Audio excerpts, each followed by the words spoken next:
Hi guys, welcome back. We are back downstairs because I have to watch a certain Mansupu because he is doing some bad stuff. Anyway. Okay.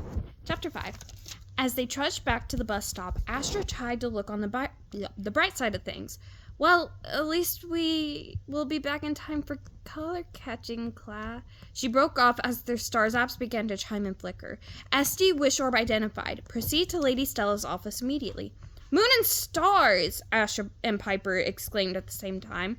But they didn't laugh. They were too panicked. They were going to be late for the Wish Orb reveal. That had never happened before. And this was the one event Astra did not want to come first in. Let's go, said Astra. The two girls raced down the street. Astra accessing the hollow bus schedule as she ran. We might just make it if we hurry, she shouted. She rounded the corner to see the bus sitting at the stop. It's still here, she shouted, and put on a burst of speed, reasoning that she should hold the bus for her slower friend. But even with her stellar track skills, by the time she arrived at the stop, the bus was gone. Oh, Starf, she yelled, stamping her foot. There isn't another hover bus for 15 starmen, she told Piper, once the girl had caught up. We're never going to make it. Piper peered down the street. Hey, she shouted. It looks like that hover bus is stopping up ahead. Startacular, said Astra. The two girls hurried, the door lifted up, and they clambered on, Piper completely out of breath.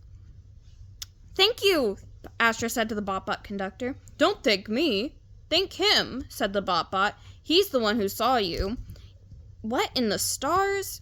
Astra turned around and there he was, Leeboo, a sunny grin on his sparkly face. Fancy seeing you two again. Okay. Hi, Percy. Neither girl was able to respond, Piper because she was panting so hard, unaccustomed as she was to quarter-floozle dashes or running up and down a starball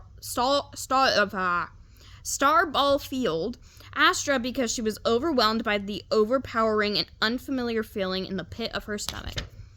It was like she was going down the biggest drop on a giant star coaster, wearing a blindfold. What was going on? How was your trip? Lebo asked as they all took their seats. Okay, Astra managed to squeak out at the same time Piper caught her breath and answered, Not so good. You've got to get your story straight, he said with a laugh. In any event, I bet it was better than mine. Turns out the Abramowitz Center is closed today. That's what I get for not checking first. Astra nodded, glancing down at her star zap anxiously. Are you late for class or something? He asked her. Astra nodded. Or something, she said. Leeboo got a mischievous twinkle in his eye. Listen, I know just the thing. Since we're the only ones on this bus, I'm going to let you in on a little trick. We can access the hyperspeed function on this bus with a few swipes on my communicator. Are you sure it's safe? Asked Piper. I'm positive, he said. Do it, said Astra. Leeboo flipped open his communicator, swiped a few times, and whoosh, they were in front of the black circulated gates of Starling Academy. The Botbot conductor raced down the aisle, its eyes flashing in alarm. This is highly unusual, it said. The door lifted and Astra stood and turned to Leeboo, a happy smile on her face. Star salutations, she cried. We owe you one. Just wave to me at your next game, he said. He made a fist and pumped it in the air. Go, glowing lions! The two girls waved goodbye and hurried through the campus gates. Piper spoke first.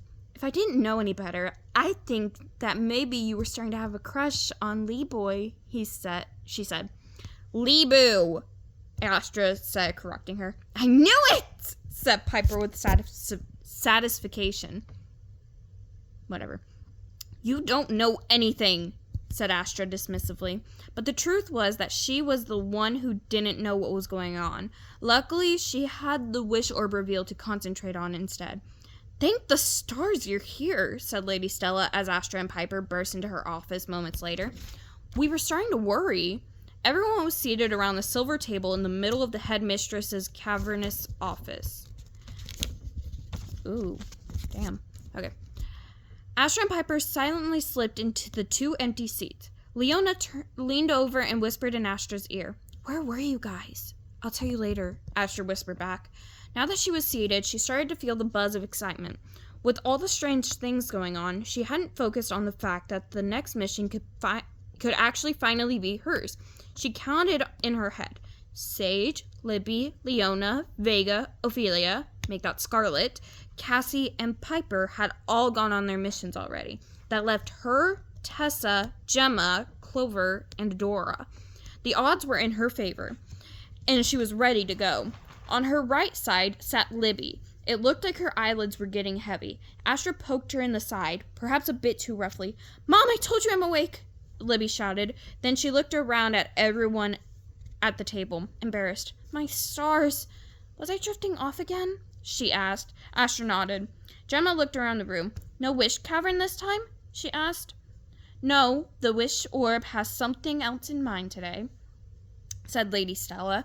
She was suddenly holding a tray with 5 golden cups on it. Astra blinked. That tray had not been anywhere in sight a starsec ago. She was sure of it. "The 5 remaining starlings who have not gone on their missions, and I'm certain you all know who you are, need to keep their eye on the cups as they move around the table," Lady Stella said, smiling at the group. "One by one, you will have a chance to select a cup and lift it. The star darling who is intended to go on this mission will be the one to find the orb." Well, that was different. As Lady Stella placed the golden cups on the table, Astra's fingers moved involuntarily, eager to choose.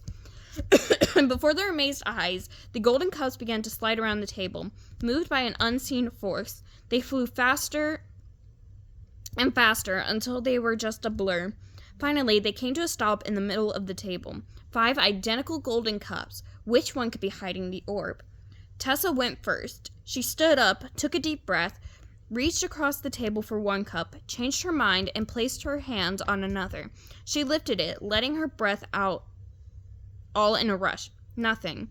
"Moonberries," she said in disgust. That was her new expletive would...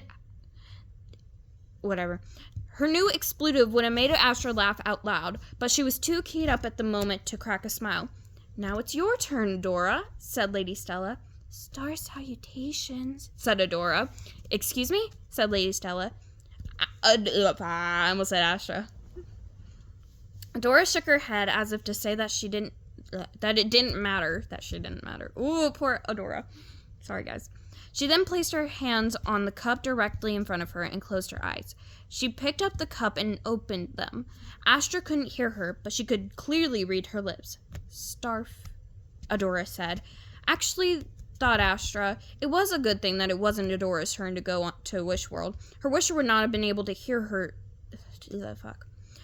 Her wisher would not have been able to hear a thing she said. Adora flipped the cup to peer inside, as if to see if the orb was hiding from her, playing tricks. "Your turn," Lady Stella said to Astra, and suddenly Astra knew exactly which cup to lift. She reached over and placed her hand on top of it. "No," said Leona. "Tessa already picked that one." But Astra shook her head. She knew she was right. She knew she was right, the same as she knew that you never, ever threw a Lolo pitch when the runner was on her first leg in Starshoot, and that you always bobbled in the final 3 starsecs of a 10th. Okay. I'm going to pretend I understood that. She smiled at Lady Stella and lifted the cup off the table.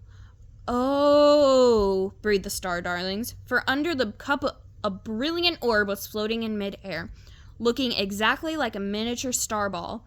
Astra tossed it into the air and cradled it in her hands. "It's mine. It's finally mine," she said. "The wish orb has chosen," Lady Stella pronounced. "Star kudos, Astra." A blur of activity followed. Once everyone had left congratulating Astra, though she could tell that 4 Star Darlings, Adora, Tessa, Gemma, and Clover, were perhaps not as pleased for her as the others. Who could blame them? She met with Lady Stella and received her instructions. Oh, my bad. Then got a briefing on shooting star travel and a quick lesson... Shooting star travel and the trip to Wish World, an upgrade to her star zap, and a quick lesson on the Wish World outfit selector. When she left the headmistress's office, she let out a sigh of relief. There had been no inquiry into why she and Piper had been late. for which she was very grateful. Until she knew for sure what was going on, she didn't want to make any accusations or show her hand. However, as she had stared into the brilliant kaleidoscope eyes of her headmistress, Astra couldn't help wondering, is she who she says she is? Truth be told, she was finding it almost impossible to believe that Lady Stella could be anything but a stellarly trustworthy leader, but there was still a small glimmer of doubt she couldn't shake. The meeting ran late, so by the time she made it to the Celestial Cafe, there was just time for a quick star sandwich. She wolfed it down and headed to her room. She would leave her wish world early the next morning. The rest of the evening was hers. Astra bounded into her room to find her roommate, Clover, sitting cross-legged on her bed, playing her keyboard and jotting down lyrics. "Astra!" she said delightedly. Clearly, she had gotten over her disappointment at not being chosen. Astra could see that the girl was struggling not to stand up and rush over to her. Astra was feeling generous. "That's okay," she said. "Get over here." She held her arms open. "Sorry," Clover said into Astra's hair as she squeezed her tightly for a moment. She broke the hug and stood back, staring at her. "This is so exciting, Astra," she said. Sorry, guys. Astra couldn't contain herself. "It is," she shouted. She hopped onto her bed and started jumping up and down. "No flips," said Clover in a warning tone. "Remember what happened last time? You almost flew right out the window." All right, said Astra. She dropped to the bed and bounced a few times. "So let me see your stars up," said Clover excitedly. "Should we flip through some Wish World fashions? Cassie told me that's what she and Sage did the night before their missions." Astra looked down at her clothes. She dressed sporty, very sporty. Hair pulled back, knee-length shorts, a t-shirt, tube socks, and sneakers. "Do I look like I want to make a fashion statement?" she asked her roommate. Clover, who picked out her own outfits with great care, looked disappointed. "So what do you think the wish will be?" she asked, changing the subject. Astra reached her arms above her head and stretched. "I don't know," she said. "I'm hoping it has something to do with sports, or some kind of competition." Clover nodded. "That would make sense," she said. She thought for a minute. "But will it be confusing since Wish World sports are so different from ours?" Astra shrugged. "How different could they be?" she asked. "From what I've seen of Wish World sports from the Wish World surveillance deck, the movements are all the same. Throwing, hitting, tagging, kicking, catching, flipping, leaping, jumping, tumbling, sliding, tackling. It's just the rules that are different. That's easy enough to figure out." "I'm dying to see how the cyber journal works," Clover said. "Can you make a mental observation?" Astra considered this and smiled. "Well, we're only supposed to use it on Wish World, but I guess once won't hurt," she said. She accessed her cyber journal, pushed the record button, handed Clover the stars app, and made her observation. And before Clover's amazed eyes appeared star observation. Note to self, get new roommate. "Oh, Astra!" said Clover with a laugh. She threw a small star-shaped pillow at her roommate, and it bounced off Astra's head. "They don't call it a throw pillow for nothing," joked Astra. Clover began getting ready for bed, but Astra found she was still full of excited energy. She headed to the Radiant Recreation Center and went for a run on the Star Track, which helped relax her a bit. Then she returned to her dorm room, and in the dim light, so not to wake her already sleeping roommate, put on pajamas, slipped on her headphones so she could absorb her lessons, and finally fell into a deep sleep. In her dreams, she played strange sports with unfamiliar equipment in a vast arena, and despite her confusion, she was presented with a medal in front of a roaring crowd, which happened to include a handsome boy with indigo hair and golden brown skin. She didn't need Piper to interpret that dream. Clearly, her subconscious was telling her that her mission was going to be a success. She just sure wasn't why Lebu had been there. Why was she dreaming about someone she hadn't even known existed that morning at breakfast? That was startastically odd, indeed. "Goodbye, Astra." "Good luck." "Safe star travels." The star darlings were all clustered around Astra, getting a little too close for her personal comfort. "Back up, guys," she said, waving them away. Still, it was nice that they were so excited for her. Piper pushed to the front and spoke softly. I'll keep looking for Ophelia while you're gone, she said. Do you think I should ask Leona for help? I know she was worried about her. That's a great idea, said Astra. See if there's anything you two can find out. She paused. But don't forget that she's going to say one thing and do the opposite. It could get confusing. I'll remember, said Piper. Sage squeezed Astra's hand. Think things through. Try not to draw too much attention to yourself and be careful, she said with a laugh. I'll be sending you good thoughts. Astra got an unexpected lump in her throat. She and Sage could be real competitors, so that meant a lot to her. Star salutations, Sage. Tessa leaned in and gave her a hug. Can't argue with the wish orb, she said. This one is all yours. Good luck to you. Adora was the last Star Darling to see her off. The best of luck, Astra, she said sincerely. And just keep in mind that we're here for you if you need us. Huh? Said Astra. Thanks. A star had been captured. The Wranglers could only be able to hold on to it for so long, and it was time for Astra to go. Lady Cordial handed Astra a red backpack with a star on it. Lady Stella turned to Astra. I would wish you luck, but I don't think you need it. You are bold and strong and full of confidence. Never lose that. She paused. But you must also remember that there is strength in vulnerability, too, as well. There is? Asked Astra. There is, Lady Stella said. Astra had enough advice. She was done with goodbyes. She motioned for the Star Wranglers to help her onto her star and release it, and she shot off into the ether. It was time to start her mission. Chapter 6. I will see you guys next time.